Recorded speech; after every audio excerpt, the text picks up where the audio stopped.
Welcome back to a special post-debate edition of Hannity and Colmes. And before we get to our next guest, let's take a look at the results so far for tonight's You Vote. In first place with 33%, Ron Paul, the Paulites, I guess, busy dialing and redialing on the phone. You know what? They're redialing by the second. All right, Rudy Giuliani came in second with Colorado Congressman and presidential candidate Tom Tancredo. Congressman, thank you very much for being with us tonight. You bet. I want to know where all my family's. Why aren't they text you have a big family, don't you? Hitting exactly. You know what? It's the illegals. The illegals are not voting for it. All right, let me ask you about this.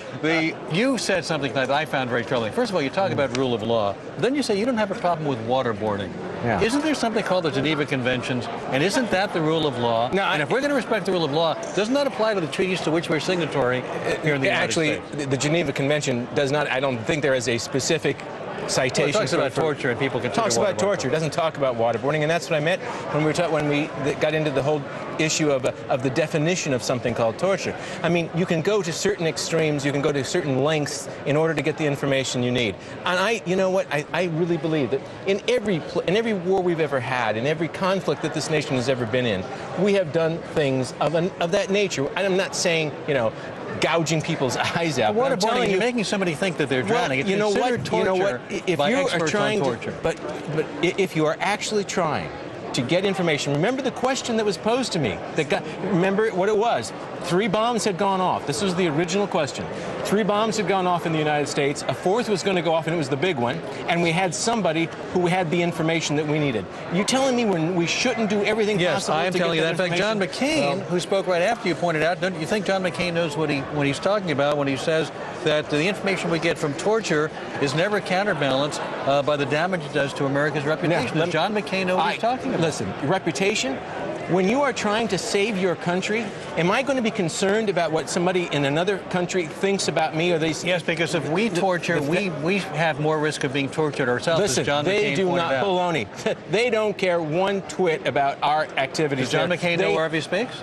John McCain knows a great deal, but I'm telling you, there are other people in the military who feel exactly the opposite about this issue. So just because John McCain thinks one way about it isn't necessarily the way it is. You don't get accurate information. You're torturing somebody and say anything they want just to prevent you from continuing to torture them. And that's why we have Geneva Convention. We also have been told that we have received good, solid information from individuals, from doing things of a nature like that you're describing, and that have saved American lives. Where would you draw the line? I'm listening to your debate here, and I'm with my good friend Alan, and I'm thinking of this in the context of, 2 bombs went off to end our battle with Japan in Hiroshima and Nagasaki, and tens of thousands of people were killed to end a war. This was a very specific scenario. If America was at risk of a nuclear attack, you would do everything possible to extract information that may save lives. Of course, and I can't believe that any president would not.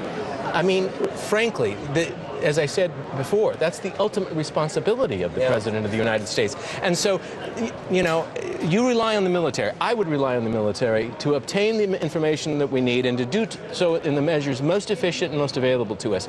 And you know what? We can do that. We have been able to do that. And we shouldn't try to hamstring them in their efforts to get that information. Let me ask you this. One of the things that I thought you were very hard on your fellow candidates tonight on the issue of immigration, and you really were outspoken in saying basically their positions on immigration, which has been a position you've been, long outspoken about, was basically based on political expediency. Do you feel that way about all the other candidates? What can I say? The fact is that in the past, you look at Mayor Giuliani, for instance, and he talks a great deal about his leadership. He has provided great leadership. Nobody disagrees with that to the city of New York. But then you can't just then say, well, I did provide great leadership. On the other hand, I did go to the courts twice to try to stop the federal government from actually imposing the sanctuary city law on us, and then come out and say I'm all for sanctuary city laws. What do you say? What do you say? How do you square that circle? I mean, you were at one point completely opposed to this whole idea of the federal government trying to stop you from having sanctuary cities. Now you're saying that by golly we should do so. We're just out of time. Congressman, good to see you. Thank you very much for being with us now. Appreciate it very much. All right, we're going to take a quick break here.